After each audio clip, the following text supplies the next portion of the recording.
नमस्कार। आज हम बात करेंगे जो सी के अंदर जो प्रोग्राम के बारे में, क्योंकि इससे पहले हमने करीब करीब सारे टूल्स एक बार डिस्कस कर लिए हैं। तो ये जो सीरीज़ आपके सामने दिख रही है 1 2 6 24 है ना, अप टू n टाइम्स, इसे फैक्टोरियल सीरीज कहा जाता है। ठीक है, तो आज हम डिस्कस करेंगे C programs related to factorial series के how to generate factorial series okay in C program. तो देखिए फैक्टोरियल सीरीज, फैक्टोरियल होता है क्या है उसके बारे में मैं आपको एक बार बता देता हूँ। फैक्टोरियल का मीनिंग, जैसे 1 का फैक्टोरियल आपको कहा कि क्या होगा, तो इसका मतलब होता है 1:1। 1 को 1 से मल्टीप्लाई किया तो 1 मिलेगा, है ना, तो ये 1 मिला। जैसे 2 का फैक्टोरियल है ना, तो 1 × 2 ओके, तो ये आपको 2 मिलेगा। और 3 का फैक्टोरियल की बात की तो 1 × 2 × 3 है ना, तो ये आपको 6 मिलेगा। और 4 का फैक्टोरियल की बात की तो 1 से लेके 4 तक जो मल्टीप्लिकेशन होगा वो, तो ये 24, ये आपका एक फैक्टोरियल यानी फैक्टोरियल से आपको मिलता जाएगा। ठीक है, इस तरह। तो देखिए सी का प्रोग्राम हम कैसे लिखेंगे। तो सी का प्रोग्राम लिखने के लिए हमने print F, scan app, statement वगैरह सब के बारे में बात कर चुके हैं, हेडर फाइल्स के बारे में बात कर चुके हैं। ठीक है, तो जब भी सी का प्रोग्राम हम लिखेंगे तो सबसे पहले हेडर फाइल्स आएगी आपकी हैज, ओके, इंक्लूड कमांड होगा आपका किसी भी हेडर फाइल को अटैच करने के लिए, /stdio.h स्टैंडर्ड इनपुट आउटपुट। इसमें print F, scan app, clear screen, ये सारे फंक्शन स्टोर होते हैं। एक हम यहाँ पर यूज करेंगे hash include console conio.h okay, conio.h, console मतलब screen, console input output get change function generate रहता है। ओके, अब हम यहाँ पर बात करेंगे प्रोग्राम की, तो wide main, okay, main function. अब यहाँ से अब देखिए फैक्टोरियल के अंदर हमें कौन कौन से वेरिएबल की ज़रूरत पड़ती है ना। तो एक तो वेरिएबल हमें ज़रूरत पड़ेगी आई की, जो लूप को मैनेज करेगा। एक हम यहाँ पर एफ वेरिएबल ले लेते हैं जिसमें इनिशियल वैल्यू हम 1 रख रहे हैं। ठीक है, प्रोग्राम यानी कि जब भी प्रोग्राम बना रहे हैं, वेरिएबल बनाते ही इनिशियलाइज कर दिया हमने, डायनेमिक इनिशियलाइजेशन हो गया आपका यहाँ पर। ओके, और एक हम एन ले लेते हैं। हम चाहते हैं कि ये सीरीज एन टाइम्स तक चले, जब तक यूज़र चाहता है तब तक चले, तो हम यूज़र से एक वैल्यू इनपुट के रूप में लेंगे। ठीक है, ये इस तरह से। क्लियर स्क्रीन साफ हो जाएगी आपकी। ठीक है, स्क्रीन को क्लियर कर दिया हमने। अब यहाँ पर यूज़र से एक स्टेटमेंट के थ्रू हम यहाँ पे मैसेज दे रहे हैं कि हाउ लॉन्ग द सीरीज, कि सीरीज़ कितनी लंबी होगी, how long the series. Okay, ये स्कैन ऐप इनपुट लेने के लिए scan app %d address of ये n। ठीक है, तो n के अंदर हमने वैल्यू ले ली आपकी, जैसे n में हमने दे दिया 5 तो 5 टाइम्स तक चलेगी, 4 दे दी तो 4 टाइम्स, 1 2 3 4 टाइम्स तक ये डिस्प्ले होगा। ओके, अब देखिए इसको हम बनाते कैसे हैं प्रोग्राम को। तो कोई भी लूप यूज कर सकते हैं आप, वाइल यूज कर सकते हैं, फॉर यूज कर सकते हैं, डू वाइल।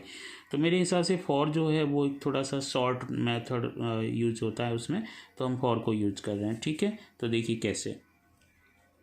तो फॉर आई की वैल्यू हमने इनिशियल 1 ले ली। लूप हमें कितनी बार चलाना है, अप टू n टाइम्स तक, इसलिए i <= n। ओके, और i को इंक्रीमेंट करते जाएंगे हम। ठीक है, इस तरह से। अब देखिए बेसिक चीज़ है कि लॉजिक क्या होगा, है ना, इसका फैक्टोरियल सीरीज का। तो बहुत सिंपल सा लॉजिक हम यहाँ पे बना रहे हैं और बता रहा हूँ मैं आपको। देखिए लॉजिक कुछ इस तरह से होगा, बहुत सिंपल सी चीज़ है कि जैसे सपोज कीजिए एफ के अंदर अभी इनिशियल वैल्यू कितनी है, 1। ओके, आई के अंदर भी इनिशियल वैल्यू क्या हो जाएगी, 1। तो एफ और इन आई को दोनों को क्या करें, मल्टीप्लाई कर दीजिए आप। ओके, और जो भी वैल्यू आती है उसको वापस किस में असाइन कर दीजिए आप, एफ के अंदर। ठीक है, ये एक आपका लॉजिक बन गया। ठीक है, जैसे एफ की वैल्यू 1 है तो ये 1 हो गया, इनटू यहाँ पर आई की वैल्यू 1 है तो 1 हो गया, और एफ की अब 1 वैल्यू क्या आ रही, करंट के 1 आ रहा है। ठीक है, तो इस ऐप को आप प्रिंट करवाते जाएंगे। तो इस लॉजिक को मैं यहाँ पे रख रहा हूँ। ओके, तो जैसे यहाँ पर आए, मल्टीपल स्टेटमेंट हम यूज़ कर रहे हैं यहाँ पर। ओके, तो हमने यहाँ पे लॉजिक लिखा एफ असाइन एफ इंटू आई। ओके, ये हो गया यहाँ पे। और जैसे ही ऐप की वैल्यू जो भी आती है उसको उसी समय प्रिंट करवाना आपको। तो प्रिंट ऐप %d, हम चाहते हैं कि हमारी सीरीज जो है वो कुछ इस तरह से चले, ऐसे। ठीक है, तो हमने यहाँ पर /t यूज़ किया। ओके, और ऐप को प्रिंट करवा दिया। ठीक है, और ये यहाँ पे ब्लॉक बंद कर दिया।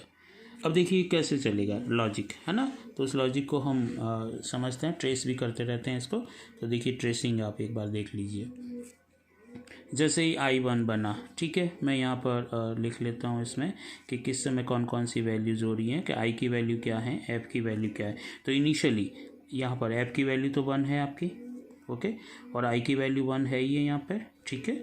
चलिए, जैसे यहाँ पे कंट्रोल आया, कंट्रोल यहाँ पे आते ही I की वैल्यू बनी 1, ठीक है, 1। हाँ, इससे पहले एक चीज़ और बता देता हूँ, हाउ लॉन्ग द सीरीज। जब प्रोग्राम शुरू हुआ तो प्रोग्राम शुरू होता समय ये पूछेगा आपसे कि how long the series, okay. Scan app है, आपने यहाँ पे 4 दे दिया, तो n के अंदर कौन सी वैल्यू चली गई, ये n भी ले लेते हैं यहाँ पर कि n के अंदर 4 चली गई, यानी हम 4 टाइम्स तक चाहते हैं सीरीज को, ओके। अब यहाँ पे आ गए I1 बना, या I1 है ना, 1 लेस देन इक्वल 4 है ना, क्योंकि n में 4 है, तो 1 less than equal 4, condition is true. जैसे ही कंडीशन यहाँ पे ट्रू हुई, है ना, कंडीशन ट्रू हुई, अंदर आए, ये लॉजिक चलेगा। दोनों में वैल्यू क्या है, 1 1, ये देखिए यहाँ पे दोनों में वैल्यू 1 1 मल्टीप्लाई हो गया 1 यहाँ पे, तो f की वैल्यू 1 आ गई, ठीक है। तो आउटपुट के रूप में आपको वहाँ पे क्या मिल जाएगा, ये यहाँ पर आउटपुट हम शो कर लेते हैं कि आउटपुट में आपको 1 मिल गया, ठीक है। इस तरह से ये आउटपुट में आपको 1 मिल गया, ठीक है, f की वैल्यू। चलिए, अब यहाँ देखिए, जैसे ही f असाइन f इंटू आई हुआ, यहाँ पर आया आउटपुट के रूप में f, यानी f आपको प्रिंट भी हो गया। प्रिंट होने के बाद कंट्रोल यहाँ पे आया, यहाँ आते ही सीधा कंट्रोल I प्लस प्लस पे पहुँचेगा। I की वैल्यू इंक्रीमेंट होगी, और इंक्रीमेंट होकर क्या बन जाएगी, 2 होते ही check the condition, okay, 2 less than equal 4, condition true, okay, यानी I2 बन गया था आपका, और चेक हुई कंडीशन, ओके, कि 2 less than equal 4, condition true. जैसे ही कंडीशन ट्रू हुई, वापस यहाँ पे आया, सेम फार्मूला एग्जीक्यूट होगा आपका। तो ये सेम फार्मूला हुआ, तो देखिए I के अंदर वैल्यू 2 थी, ये I के अंदर वैल्यू 2 बन गई। F में वैल्यू क्या है आपकी, अभी भी F में तो 1 ही है, ठीक है, तो F की वैल्यू अभी भी 1 है, तो ये 1, ओके। तो 1 इंटू 2 कितना हो गया आपका, F की वैल्यू 2, यानी ये F की वैल्यू 2 बन गई, ठीक है। जैसे F की वैल्यू 2 यहाँ पर आया कंट्रोल इस लॉजिक के बाद यहाँ, तो F की वैल्यू 2 है, तो आपको वहाँ पर जस्ट उसके आगे 2 प्रिंट हो जाएगा, ठीक है, क्योंकि यहाँ पर /t है, इसलिए कंट्रोल नेक्स्ट लाइन पे ही सेम लाइन में ही रहेगा, बीच में गैप आता रहेगा, ठीक है। अब यहाँ देखिए, जस्ट वापस यहाँ से I प्लस प्लस होगा, जब I प्लस प्लस होगा तो I की वैल्यू क्या बनेगी, 2 से 3, तो यहाँ पर I की वैल्यू बनी 3, ठीक है। 3 बनने के बाद कंडीशन चेक करेगा, 3 less than equal 4, condition true. जैसे कंडीशन ट्रू ही वापस यहाँ अंदर आए, ठीक है। जैसे यहाँ पर अंदर आए तो f इंटू आई ये फॉर्मूला चला, ठीक है।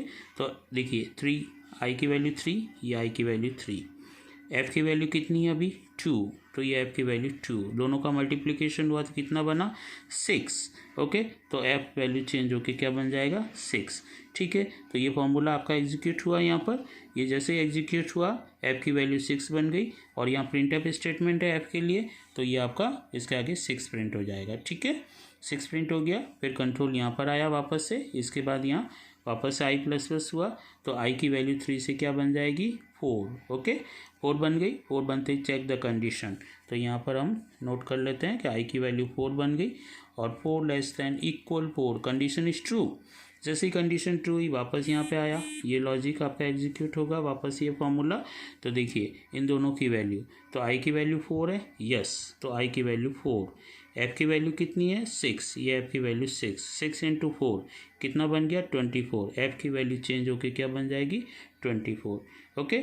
24 हो गई आपकी, ये लॉजिक एग्जीक्यूट हुआ, f की वैल्यू चेंज हो गई, f की वैल्यू क्या बनी 24, प्रिंट एफ स्टेटमेंट पे आया कंट्रोल, तो यहाँ पर 24, ओके। तो ये 24 प्रिंट हो गया, 24 प्रिंट होते ही वापस यहाँ पर कंट्रोल, और यहाँ से I प्लस प्लस, ओके। तो I की वैल्यू 4 से क्या बन जाएगी प्लस प्लस होके 5, और जैसे ही 5 बना तो यहाँ पर देखिए ये आपका I 5 बना, okay. 5 less than equal 4, condition क्या हो गई फॉल्स। जैसे कंडीशन फॉल्स हो गई, कंट्रोल सीधा यहाँ से कहाँ आ जाएगा, इस पर्टिकुलर कोड से बाहर आ जाएगा, ठीक है। और बाहर आते ही आपको इस तरह से ये आउटपुट आपको 1 2 6 24 आपको मिलेगा, जो एक फैक्टोरियल सीरीज के रूप में जाना जाएगा, ठीक है। यानी कि जो फैक्टोरियल का मेन जो लॉजिक है वो आपका ये है, f असाइन f इंटू आई, ठीक है। ये बेसिकली थोड़ा सा स्ट्रेसिंग को ध्यान से देखें आप, और इस तरह से आपका एक प्रोग्राम भी बन गया। अब यहाँ पे देखिए इस प्रोग्राम को हम समाप्त कैसे करेंगे, यहाँ पे गेट ch लिख लीजिए आप, ओके, और यहाँ पे इसको टर्मिनेट, ये मेन का कंप्लीट ब्लॉक आपका टर्मिनेट हो गया, ठीक है। और ये जो प्रोग्राम होगा सी का कोई भी प्रोग्राम हो, जो भी प्रोग्राम लिखें उस प्रोग्राम का एक्सटेंशन .c होना चाहिए।